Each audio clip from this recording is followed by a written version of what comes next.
છે કે વિરાણી હાઈસ્કૂલની જમીનમાં કોઈ કોમર્શિયલ હેતુ થઈ શકશે નહીં તેવી સ્પષ્ટ શરતો હોવા છતાં વિરાણી હાઈસ્કૂલના પ્રવર્તમાન ટ્રસ્ટીઓએ આ વિરાણી હાઈસ્કૂલના મેદાનમાં એક મોટું ખાણીપીણીનું બજાર ઊભું કરી દીધું છે.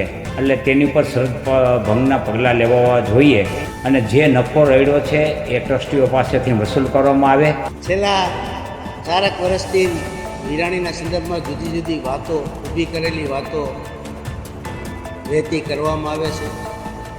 જે મિત્રોએ આક્ષેપ કર્યો છે એને જે સાબિત કરવું છે. સામાન્ય રીતે ટ્રસ્ટની કોઈ પણ જગ્યાનું વેચાણ વ્યવહાર ન થઈ શકે. હાલના તબક્કે જમીન કોઈ વેચવા કાઢેલ નથી, બધી ઊભી કરેલી વાતો છે. નમસ્કાર, આપની સાથે હું આકાંક્ષા. તમે જોઈ રહ્યા છો ઓવર રાજકોટ. આપણે જાણીએ છીએ કે રાજકોટમાં વિરાણી હાઈસ્કૂલનું જે મેદાન છે એ જમીનને લઈને વિવાદ ઘણા લાંબા સમયથી ચાલી રહ્યો છે. તેને વેચવામાં આવી રહ્યું છે, આ રીતના આક્ષેપો મૂકવામાં આવ્યા છે. સમગ્ર વિષય પર વિગતે વાત કરીએ આજના વિડીયોમાં. ખાસ તો પૂર્વ વિદ્યાર્થીઓ દ્વારા કાલે સંમેલન છે તેનું આયોજન કરવામાં આવશે. રાષ્ટ્રીય શાળામાં જે આ સંમેલન છે એ મળવાનું છે. દેશ વિદેશમાં રહેતા પૂર્વ વિદ્યાર્થીઓ છે તે હાજર રહેવાના છે. આ જે જમીનની કિંમત છે એ 1000 કરોડ જેટલી થાય છે, એને માત્ર 51.51 કરોડમાં વેચી કાઢવામાં આવતી હોય આ રીતના આક્ષેપો મૂકવામાં આવ્યા છે. સાથે જ એ જે જમીન છે એ શૈક્ષણિક કાર્યો કરવા માટે આપવામાં આવી છે. ત્યારે અત્યારે ત્યાં ફૂડ કોર્ટ ઊભું કરી દેવામાં આવ્યું છે, બોક્સ ક્રિકેટની વ્યવસ્થા કરી દેવામાં આવી છે અને એ જમીન ભાડે આપતા હોય આ રીતની અત્યારે આક્ષેપો મૂકવામાં આવ્યા છે. ખાસ તો વિરાણી હાઈસ્કૂલનો આ જે મેદાન છે અગાઉ પણ કોર્ટમાં પડકારી ચૂકવામાં આવેલો છે. ફરી એકવાર અત્યારે વિવાદનો વિષય બની ગયો છે. 83% ગ્રાન્ટ મેળવતી આજે વિરાણી સ્કૂલ સામે ઈડીની તપાસની માંગ પૂર્વ વિદ્યાર્થીઓ દ્વારા કરવામાં આવી છે. વિરાણી હાઈસ્કૂલનું ટ્રસ્ટ એ પબ્લિક ટ્રસ્ટ નથી પણ ફેમિલી ટ્રસ્ટમાં પરિવર્તિત થઈ ગયું હોય આ રીતના આક્ષેપો પણ કરવામાં આવ્યા છે. સમગ્ર વિષયને લઈને પરસોત્તમ પીપળિયાએ નિવેદન પણ આપ્યું છે. સૌથી પહેલા તો તેમને સાંભળીએ કે આ મુદ્દાને લઈને તેમનું શું કહેવું છે. વિરાણી હાઈસ્કૂલની જમીન છે એ સરકારે શરતો સાથે ફાળવેલી છે અને તેમાં મુખ્ય શરત એ છે કે વિરાણી હાઈસ્કૂલની જમીનમાં કોઈ કોમર્શિયલ હેતુ થઈ શકશે નહીં. ટૂંકમાં શૈક્ષણિક હેતુ સિવાય કોઈ કાર્ય થઈ શકશે નહીં કે કોઈને ભાડે આપી શકાશે નહીં કે તેમાંથી નફો રળી શકાશે નહીં તેવી સ્પષ્ટ શરતો હોવા છતાં વિરાણી હાઈસ્કૂલના પ્રવર્તમાન ટ્રસ્ટીઓએ આ વિરાણી સ્કૂલના મેદાનમાં એક મોટું ખાણીપીણીનું બજાર ઊભું કરી દીધું છે. એટલું જ નહીં, ત્યાં કોમર્શિયલ રીતે રમતગમતના બોક્સો બનાવેલ છે. આ બધી બાબતો છે એ જે મૂળભૂત હેતુથી જે જમીન અપાયેલ છે તે મૂળભૂત હેતુની વિપરીત છે, વિરુદ્ધ છે. એટલે તેની પર ભંગના પગલાં લેવા જોઈએ તેવી અમારી અરજી કલેક્ટરને સમક્ષ પડેલી છે. પ્રાંત અધિકારીને અમે પણ અરજી આપેલી છે. આ અરજીનો હજી યોગ્ય નિકાલ થયો નથી. એટલે આ તાત્કાલિક બંધ કરાવવું જોઈએ અને જે રાજકોટના વિદ્યાર્થીઓ છે, રમતવીરો છે, એ રમતવીરોને રમવા માટે મેદાનને ખુલ્લું કરવું જોઈએ. જેવી રીતે રાજકોટમાં અત્યારે દિન પ્રતિદિન મેદાનો ઘટતા રહ્યા છે અને આપણે વૈશ્વિક સ્તરે આપણે રમતગમતને પ્રોત્સાહન આપવા માટે સરકાર પ્રયત્નો કરી રહી છે. તેવા સંજોગોમાં જો મેદાન જ નહીં હોય તો વિદ્યાર્થીઓ રમશે ક્યાં? એટલે આ મોટો પ્રશ્ન છે. એટલે આ ભંગના પગલાં લેવાય અને ટ્રસ્ટીઓ પર યોગ્ય કાર્યવાહી કરવામાં આવે અને જે નફો રડ્યો છે એ ટ્રસ્ટીઓ પાસેથી વસૂલ કરવામાં આવે. આ બધી અમારી માંગણીઓ છે. જમીન છે 49,700 વાર જેવી જમીન છે, એટલે કે 50,000 વાર જેવી જમીન છે. 2 લાખ રૂપિયાનો આપણે ભાવ ગણીએ સામાન્ય રીતે તો પણ 1,000 કરોડની જમીન થાય છે.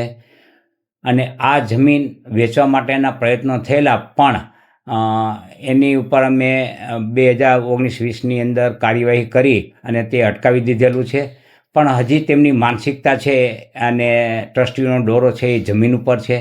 એટલે મારી દૃષ્ટિએ આ જમીન સરકારી છે અને સરકારી રહેવી જોઈએ અને સરકારની પરવાનગી વગર કોઈ પણ કાર્ય થવું જોઈએ નહીં. વેચાણ સિવાય સહિતની કોઈ પણ તબદીલી થવી જોઈએ નહીં એવી અમારી માંગણી છે. આવતીકાલે અમે વિદ્યાર્થીઓ એટલા માટે એકત્રિત થઈ રહ્યા છીએ કે વિવિધ તબક્કે લડી રહ્યા છીએ. અત્યારે અમે હાઈકોર્ટમાં પણ લડી રહ્યા છીએ. અત્યારે કલેક્ટર સમક્ષ પણ અમે લડી રહ્યા છીએ. આ લડતને કેવી રીતે મજબૂત બનાવી અને આગળની સ્ટ્રેટેજી નક્કી કરવા માટે એકત્રિત થયા છીએ. અને જે શરતભંગ થયો છે તે શરતભંગ ઉપર સત્વરે પગલાં લેવાય અને મેદાનને ખુલ્લું કરવામાં આવે અને વિદ્યાર્થીઓને અને રમતવીરોને રમવા માટે ફરીથી કાર્યરત કરવામાં આવે તે માટે મારી લડત છે. છેલ્લા 4 વર્ષથી વિરાણીના સંદર્ભમાં જુદી જુદી વાતો, ઊભી કરેલી વાતો વહેતી કરવામાં આવે છે. જે મિત્રોએ આક્ષેપ કર્યો છે એને જે સાબિત કરવું જોઈએ. સામાન્ય રીતે ટ્રસ્ટની કોઈ પણ જગ્યાનું વેચાણ વ્યવહાર ન થઈ શકે. રજિસ્ટર એક્ટ પ્રમાણે જ્યારે તમારું મકાન, ઘર એ વેચાણ થઈ શકે, ટ્રસ્ટનું વેચાણ થઈ શકતું નથી, જે મારા નોલેજમાં પણ નથી. 2013-14ની અંદર ટાગોર રોડ પહોળો કરવાની આખી એક યોજના રાજકોટ મ્યુનિસિપલ કોર્પોરેશનમાં બનેલી હતી અને એના અનુસંધાને શામજી વેલજી વિરાણીની મોટી જગ્યા કપાત થતી હતી. આ કપાતના વળતર માટેની એક કમિટી બની હતી. એમાં માન્ય કલેક્ટરશ્રી, માન્ય મ્યુનિસિપલ કમિશનરશ્રી, માન્ય ડેપ્યુટી કલેક્ટરશ્રી, DLRના અધિકારીઓ, મામલતદારશ્રીઓ, આની આખી કમિટીએ આખો એક વિસ્તૃત રિપોર્ટ આપ્યો હતો કે ખાનગી જગ્યાનું વળતર અને સરકારનું હિત જેમાં સમાયેલું છે એનું વળતર ટોટલ 1,24,00,000 રૂપિયા જેવું વળતર નક્કી થયું હતું. રાજ્ય સરકારશ્રી સુધી ફાઇલ ગઈ હતી. ત્યાંથી મંજૂરી આવ્યા પછી શામજી વેલજી વિરાણી ટ્રસ્ટને આ રકમ મળેલ છે, જે રેકર્ડ આધારિત છે. 90 લાખ રૂપિયા કપાતના શામજી વેલજી વિરાણી ટ્રસ્ટને મળેલ છે. ચેરિટી કમિશનરમાં પરસોત્તમભાઈ વિરાણીના ભૂતપૂર્વ વિદ્યાર્થી તરીકે અને સગીરના વાલી દરજ્જે જોડાયેલા હતા. ચેરિટી કમિશનરે એમની અરજી ખારીજ કરી છે. એમની સામે જે અપીલ થવી જોઈએ એ આજની તારીખે અપીલ થયેલ નથી. ટ્રસ્ટનું સામાન્ય રીતે મારા નોલેજમાં કોઈ વેચાણ થઈ શકે નહીં, પણ જે વાતો ચાલે છે અને એને સતત પવન મળી રહ્યો છે, ટ્રસ્ટનું વેચાણ ન થઈ શકે, ટ્રસ્ટના ટ્રસ્ટીઓ બદલાઈ શકે. ટ્રસ્ટ છે એ જાહેર વ્યવસ્થાનો એક ભાગ છે. સમાજ જીવનની અંદર જાહેર પ્રવૃત્તિ કરવા માટે ટ્રસ્ટ અધિનિયમ હેઠળ ટ્રસ્ટનું એક ગઠન થાય છે અને એ ટ્રસ્ટના આધારે જુદી જુદી પ્રવૃત્તિ કરવામાં છે. એ પૈકીની એક પ્રવૃત્તિ એટલે શામજી વેલજી વિરાણી ટ્રસ્ટ, જે 1951થી કાર્યરત છે અને આ ટ્રસ્ટના ટ્રસ્ટીઓની ફેરબદલી થઈ. જે તે વખતે માન્ય કલેક્ટર સાહેબ સમક્ષ પણ આવી અરજીઓ આવેલી હતી. મામલતદાર પશ્ચિમને આખી તપાસ સોંપાયેલી હતી. મામલતદાર પશ્ચિમ અને એમના સર્કલ અધિકારી શ્રીઓએ અહીંયા સ્થળ સ્થિતિ પંચ રોજકામ પણ કરેલ હતું. શામજી વેલજી વિરાણીએ એની બધી વિગતો માગેલ છે, પણ આજ દિવસ સુધી મળેલ નથી. પણ ક્યાંય કોઈ પાસેથી પૈસા લીધા હોય એવું રેકર્ડ આધારિત નથી. એક વસ્તુ એવી છે કે એવી એક અફવા આવે છે. મામલતદાર શ્રી પશ્ચિમે આખો અહેવાલ તૈયાર કર્યો છે, માહિતી અધિકારી આપ માગી શકો છો. એમાં આખી ડિટેલ છે. એમાં કેટલા લોકો છે, એની પાસેથી શું ભાડું લેવામાં આવે છે, એની કબૂલાત છે. કોઈ પણ વ્યક્તિ એવું હજી રેકર્ડ આધારિત કીધું નથી કે અમારી પાસેથી ભાડું લેવામાં આવે છે. આ ખાનગી ટ્રસ્ટ છે. વ્યક્તિનો સમૂહ ભેગો થાય અને સમાજ જીવનની સારી પ્રવૃત્તિ કરવા માટે ટ્રસ્ટનું ગઠન કરે અને ટ્રસ્ટના પોતાની આવક ઉપાર્જનમાંથી જમીન ખરીદ કરે અને જમીનની અંદર હોસ્પિટલ છે, શિક્ષણ છે, સત્કાર્યો છે, ગૌશાળા છે, આ બધી પ્રવૃત્તિ થતી હોય. એ પૈકીની એક પ્રવૃત્તિ એટલે શામજી વેલજી વિરાણી ટ્રસ્ટ છે.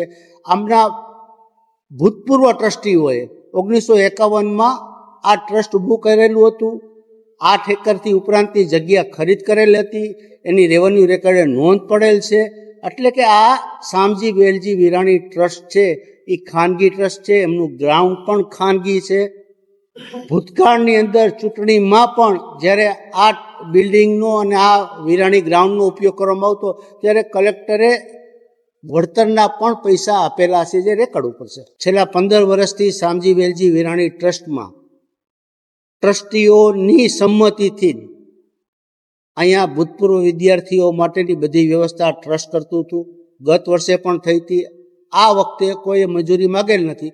મંજૂરી માગેલ હોત તો ટ્રસ્ટ આપવા તૈયાર હતું. ટ્રસ્ટે એમાં કોઈ વાંધો પણ નથી કે જૂના વિદ્યાર્થીઓ આ સંસ્થામાં આવે અને 2-4 કલાક રહીએ, જમે, આનંદ કરે, એના ભૂતકાળના સંસ્મરણો વાગોળે અને છૂટા પડે. કોઈ જમીન વેચવા નથી કાઢી. જે તે વખતે ચેરિટી કમિશનરે મંજૂરી આપેલી હતી. એ મંજૂરીની સામે કોઈ અપીલ, અરજ, અહેવાલ થયેલ નથી. સામાન્ય રીતે ચેરિટી કમિશનર જે હુકમ કરે તેને સિવિલ કોર્ટમાં પડકારવામાં આવતું હોય છે. એવો હુકમ કોઈ પડકારેલ નથી. હાલના તબક્કે જમીન કોઈ વેચવા કાઢેલ નથી. બધી ઊભી કરેલી વાતો છે. ના, અહીંયા શૈક્ષણિક રીતે વધારે મોટું સંકુલ બનાવવાની તૈયારીઓ છે. ટ્રસ્ટીઓની એક આખી યાદી છે. આ પત્રકાર પરિષદ પૂરી થાય એટલે આપને આપી દઉં છું. છેલ્લે જરા ડીપલી વાત કરું તો 2013-14ની અંદર ટ્રસ્ટની મિલકતની આકારણી થઈ. એમાં એક મોટો ભાગ ખાનગી ઠેરવવામાં આવ્યો, બાકીનો ભાગ છે એ સરકારનો નક્કી કરવામાં આવ્યો. એના આધારે વળતર મળ્યું. એની સિટી સર્વેમાં એની નોંધ પડી. એની સામે 2018-19માં એક અપીલ દાખલ થઈ. એમાં ડેપ્યુટી કલેક્ટરે હુકમ આપ્યો. એ હુકમને હાઈકોર્ટમાં પડકારવામાં આવ્યો. એ હુકમ રદ કર્યો. કેસ રિમાન્ડ થયો. રિમાન્ડ કર્યા પછી ફરી વખત શામજી વેલજી વિરાણીની વિરુદ્ધનો હુકમ આવ્યો. એ હાઈકોર્ટમાં પડકારવામાં આવે છે ને અત્યારે યથાવત પરિસ્થિતિ જાળવી રાખવાનો હુકમ થયેલ છે, જેની નકલ હું આપ બધાને આપી દઈશ. હવે એ એમને પૂછો તો જ ખ્યાલ આવે કે કોની સાથે એમને વાંધો છે. પણ બધા વિદ્યાર્થીઓનો શામજી વેલજી વિરાણીમાં હાર્દિક સ્વાગત છે. આખી શામજી વેલજી વિરાણીની જે પ્રોપર્ટી છે એ ખાનગી છે. ખાનગીના આધારે જ વળતર મળ્યું હતું. કલેક્ટર સાહેબની અધ્યક્ષતામાં આખો નિર્ણય લેવાનો, એની સમીક્ષા ડેપ્યુટી કલેક્ટર સાહેબે કરી. હાઈકોર્ટે ઓર્ડર રદ કર્યો, રિમાન્ડ કર્યો. ફરી વખત હાઈકોર્ટે એમાં યથાવત પરિસ્થિતિ જાળવી રાખવાનો હુકમ આપેલ છે. જે તે વખતે લેવામાં આવી હતી અને હાલના જે આંદોલનકારો છે એની સામે ક્યાંય અપીલ, અહેવાલ, અરજ કરેલ નથી અને અમારા ધ્યાનમાં નથી. 2018ની વાત છે.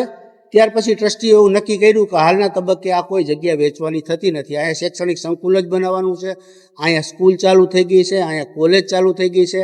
આગામી દિવસોમાં ટ્રસ્ટીઓની ગણતરી એવી છે કે અહીંયા વિશાળ પાયે શૈક્ષણિક આધુનિક ઇમારતોનું નિર્માણ કરવું. એટલે આ રીતની અત્યારે ચર્ચાઓ સંભળાઈ રહી છે, આ રીતના આક્ષેપો મૂકવામાં આવ્યા છે. વિરાણી હાઈસ્કૂલનું ગ્રાઉન્ડ ફરી વિવાદોમાં ઘેરાયું છે. આવનારા સમયમાં ખબર પડશે કે આ કેસ નવો શું વળાંક લે છે અને નવી અપડેટ સામે શું આવે છે. આ વિષયને આપ કઈ રીતે જુઓ છો એ કમેન્ટમાં જણાવજો. ફરી મળીશું. અમને રજા આપશો. નમસ્કાર.